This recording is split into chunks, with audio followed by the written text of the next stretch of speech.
Suman TV మీకు అహ్మదాబాద్లో జరిగిన విమాన ప్రమాదానికి సంబంధించిన ప్రత్యక్ష ప్రసారాన్ని అందిస్తుంది. ప్రస్తుతం మా ప్రతినిధి హర్షిని అహ్మదాబాద్లో ఎక్కడైతే సర్దార్ వల్లభాయ్ పటేల్ ఇంటర్నేషనల్ ఎయిర్పోర్ట్ పక్కన ఈ విమానం కుప్పగులిందో, బోయింగ్ 787 ఎయిర్ ఇండియాకి సంబంధించిన 171 ఫ్లైట్ కుప్పగులిందో అక్కడ మా ప్రతినిధి హర్షిని ఉన్నారు.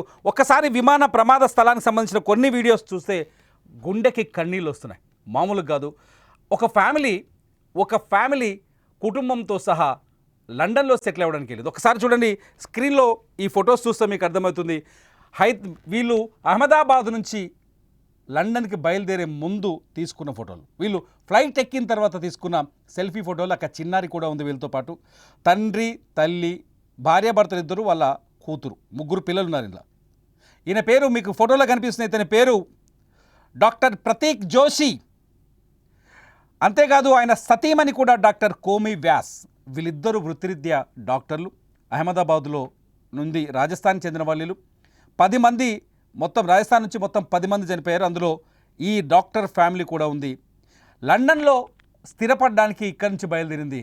ఇండియా నుంచి పెద్ద ఫేర్వెల్ తీసుకొని ఫ్యామిలీ నుంచి లండన్కి బయలుదేరింది. ఈయన ప్రతీక్ జోషి, ఆయన భార్య డాక్టర్ కోమి వ్యాస్. ఆయనతో పాటు ముగ్గురు పిల్లలు ఉన్నారు. పిల్లల పేరు నకుల్ ప్రద్యుత్, మిరాయా నకుల్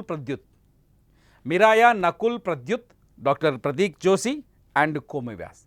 వీళ్ళందరూ ఎంతో సంతోషంగా ఫ్లైట్ టేక్ ఆఫ్ అవుతుంటే ఆనందాన్ని పంచుకున్నారు. సెల్ఫీ వీడియో తీసుకున్నారు, సెల్ఫీ ఫోటోలు తీసుకున్నారు. కానీ కొద్ది క్షణాల్లోనే 25 సెకండ్లలోనే వీళ్ళ ఆనందం కాలి బూడిదైపోయింది.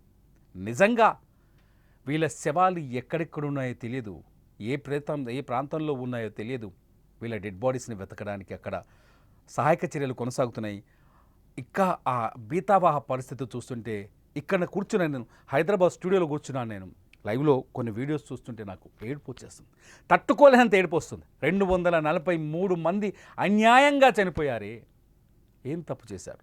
ఎంతో సంతోషంగా ఫ్లైట్ జర్నీలో మొదలుపెట్టారు. ప్రతీక్ జోషి, ఆయన భార్య కోమి, మిరాయి, నకుల్ ప్రద్యుత్, వీళ్ళని చూస్తుంటే బాధేస్తోంది. ఒకసారి చూద్దాం, అహ్మదాబాద్లో ప్రమాదం జరిగిన ప్లేస్కి వెళ్దాం. ప్రమాదం జరిగిన ప్లేస్లో మా ప్రతినిధి హర్షిని ఉన్నారు. అక్కడి నుంచి మరింత సమాచారాన్ని అందిస్తారు ప్రత్యక్ష ప్రసారం ద్వారా. హర్షిని, మీరు ఏం చూస్తున్నారు అక్కడ? మీకేం కనిపిస్తుంది ఆ లొకేషన్లో, ప్రమాదం జరిగిన లొకేషన్లో మీకు ఏం కనిపిస్తుంది?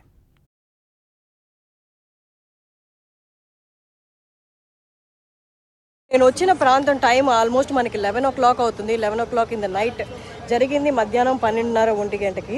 సో ఇక్కడ నేను కింద ఎక్కడ చూసినా మనకి శకలాలే కనిపిస్తున్నాయి, చిన్న పార్ట్స్ ఉన్నాయి అన్నమాట, ఎయిర్ క్రాఫ్ట్ రిలేటెడ్. నా పక్కనే చూశారు కదా, పెద్ద మొత్తంలో పెద్ద డెబ్రీ ఒకటి పడిపోయి ఉంది. ఆ పక్కన మనకి డోర్ హ్యాండిల్స్ అవన్నీ కూడా మనం చూడగలము. మీరు ఎక్కడ చూసినా మనకి పార్ట్స్ కనిపిస్తూనే ఉన్నాయి.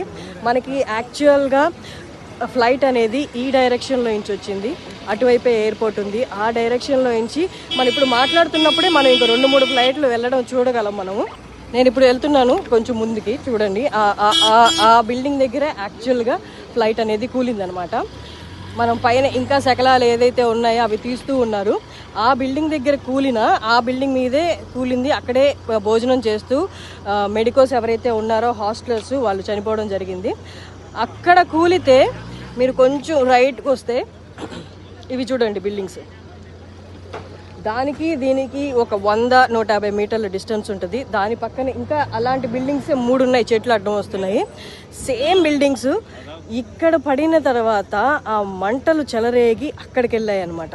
అక్కడికి వెళ్ళి అవి చూడడానికి మీకు పాడుపడ్డ బిల్డింగ్స్లా కనిపిస్తున్నాయి కదా, అవి పాడుపడ్డ బిల్డింగ్స్ కాదు. అక్కడ కూడా రెసిడెంట్స్ ఉన్నారు, అక్కడ కూడా స్టూడెంట్స్ ఉన్నారు, అక్కడ కూడా చనిపోయినట్లు ఆనవాళ్ళు ఉన్నాయి అని. కానీ ఇంకా అది పబ్లిక్గా అనౌన్స్ చేయలేదన్నమాట.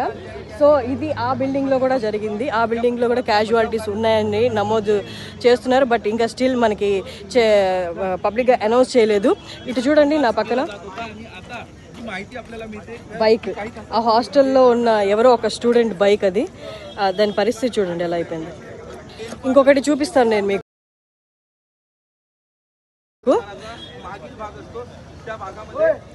సో ఈ చెట్టు ఏదైతే ఉందో, ఈ చెట్టు కనీసం ఒక 60-70 ఏళ్ళ చెట్టు అయి ఉంటుంది. ఇది కాలింది పొద్దున క్రాష్ టైంలో, అంటే అరౌండ్ 1 o'clock.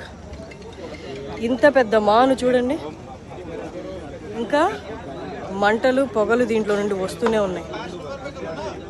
బట్టి మనం అర్థం చేసుకోవచ్చు,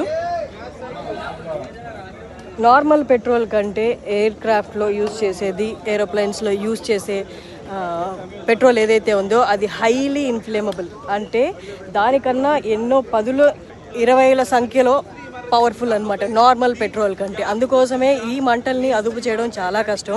అందుకే పోలీసులు మీడియా అని చెప్పినా లోపల పంపించడానికి సంకోచిస్తున్నారు. ఎందుకంటే చాలా రిస్కీ ప్లేస్. ఎప్పుడు ఏది చిన్న రాపిడి మొదలైనా మళ్ళీ ఇక్కడ మంటలు చెలరేగే ఆస్కారం చాలా ఉంది. ఎందుకంటే యాజ్ ఏ సెడ్ ఇది హైలీ ఇన్ఫ్లేమబుల్ ప్లేస్.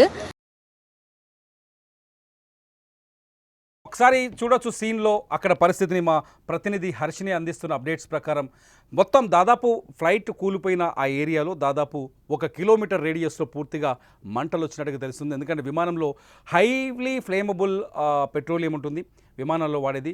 ఆ పెట్రోలియం మామూలు పెట్రోల్తో పోసి ఒక 20-30 రెట్లు అధికమైన ప్రభావం చూపిస్తుంది. ఈ ఫ్లేమబుల్ పెట్రోల్ పేలడంతో నాట్ ఓన్లీ హాస్టల్, ఆ పిల్లలు మెడికోస్ ఉన్న హాస్టల్ ఒక్కటే కాదు, మెడికోస్ ఉన్న హాస్టల్ చుట్టూ ఉన్న చాలా ప్రాంతాలు కాలిపోయాయి. బిల్డింగులు కప్పులు ఎగిరిపోయాయి. చిన్న చిన్న ఇండ్లు ఉన్నాయి, పేదవాళ్ళు ఉన్నారు. చాలామంది దాదాపు 1000 టన్నుల బాంబు తీసుకొచ్చి అక్కడ వేసినట్టుగా ఉంది పరిస్థితి. అపార్ట్మెంట్లు కాలిపోయినాయి. మీరు చూస్తున్నారు స్క్రీన్లో, అపార్ట్మెంట్లు కాలిపోయాయి. చెట్లు 100 ఏళ్ల నుంచి ఉన్న చెట్లన్నీ కూలిపోయాయి. ఒక్కసారి ఆ ప్రాంతంలో నిజంగా సడన్గా శ్మశానంగా మారిపోయింది ఆ ప్రాంతం. ఇప్పుడు కాదు, రేపు ఉదయం అక్కడికి వెళ్తే అక్కడికి వచ్చే జనాన్ని కావచ్చు, చనిపోయిన వాళ్ళ బంధువులు కావచ్చు, నిజంగా తట్టుకోలేమేమో. రేపు మార్నింగ్ ఈ దృశ్యాలను చూసి తట్టుకోలేమో. ఇప్పటికే మా ప్రతినిధి హర్షిని అక్కడ దుఃఖం కనిపిస్తుంది తిరుమల ప్రతి చోట అని చెప్తున్నారు. ఆమె మాటలు వింటుంటే నిజంగానే బాధేస్తుంది. అంబులెన్సులు సరిపోలేదు, అక్కడ ఆసుపత్రులు సరిపోలేదు. చాలామంది 100 మందిని ఆసుపత్రులకు తీసుకెళ్ళినట్టుగా తెలుస్తుంది. చిన్న చిన్న ఇళ్లలో ఉన్నవాళ్ళు, అపార్ట్మెంట్లలో ఉన్నవారు, ఎవరెవరికి ఎక్కడెక్కడ గాయమైందో, ఎక్కడెక్కడ ఈ ప్రమాద ప్రభావం ఉందో అంచనా వేయలేని పరిస్థితి ఉంది. ఇది ప్రస్తుతం అహ్మదాబాద్ నుంచి ప్రత్యక్ష ప్రసారం ద్వారా మీరు చూసిన లైవ్ వీడియోస్. మీరు మరింత సమాచారం కోసం, అహ్మదాబాద్ సంబంధించిన వీడియోస్ కోసం సుమన్ టీవీ సబ్స్క్రైబ్ చేయండి. Suman TV live and Suman TV digital లైవ్లో మీకు ఎప్పటికప్పుడు అప్డేటెడ్ ఇన్ఫర్మేషన్ దొరుకుతుంది. చూస్తూనే ఉండండి సుమన్ టీవీ.